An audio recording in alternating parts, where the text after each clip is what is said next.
Hey there, I'm going to give you a really quick tutorial on how to replace the string in this new Toro 60-volt weed eater. First thing, I always take the battery out just so that the trigger doesn't get accidentally pulled. Now the next step is to open this cap here, and there's two tabs here, this red piece on either side. You want to push up toward the top of those, push in on those, and that'll push this down. And if you're having trouble doing that, a screwdriver placed in there and then just tilted like that will do it. And you only need to do that if you've got any string left over that maybe one end breaks off and the weed eater's not working. So if you've got string wound around there, you can pull it out that way. Then you just push this back in place, line up those red tabs with the holes there, and squeeze that together like so. Now you'll want to get a length of string, and you can use either 0.80 diameter or 0.95 diameter. That's what this is, 0.95, and you want to use twisted string. Other kinds will probably work, but this works the best. Once you've got that string ready, and you can use up to 24 feet. I usually tend to use 12 to 15 just because it winds easier and doesn't get bound up. But from that point, see where it says load here, these two red lines? You're going to line those up, and hopefully we can see it here. The two red lines are right here. You're going to push in and turn this until those red lines line up with these white lines, which is where the hole is.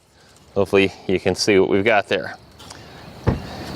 Now, once you've got those lined up, you're going to take your length of string that I showed that you've got, and you're going to insert it through the hole. Now, to the best you can, make your string straight like this. And you want to get the string through here. There's a hole in here that goes through the other side. Now the hole, if you look in there with a light, the hole is toward the very top or bottom depending on your angle here. So up here by the top of this eyelet is where the hole is. So you can't just randomly press it into this big oval or you won't get it in the hole. And you just push that in until it comes out the other side, pretty easy there. And you want to pull the string through until you've got the same length of string coming out each hole. So I'm going to do that off camera here, get the string length the same. Now with the string the same length coming out each hole, you can see how it has the arrows that say to wind it clockwise as we're looking on it. So we're going to hold this top section or this section here with one hand, and with the other hand we're just going to start twisting this, and you have to press in a little bit while you turn. You'll get the hang of it. It's pretty simple. And you just keep winding this up, and every time you turn this, the string sucks in. So you just keep doing that until you've got the right length of string.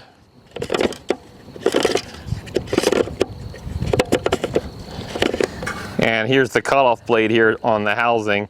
So when you have both strings that are about the length there, that's when you've wound in far enough. If it's too long on one side, this will cut it, or you can just take some pliers and cut it.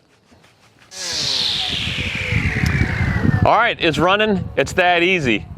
And now that you're doing lawn maintenance, you might want to consider replacing the blades on your lawnmower, which can sometimes be a hard task. But if you check out this video, I show you how to use a tool that makes it almost as easy as we just did replacing this string. Take a look at it, subscribe. Thanks for watching.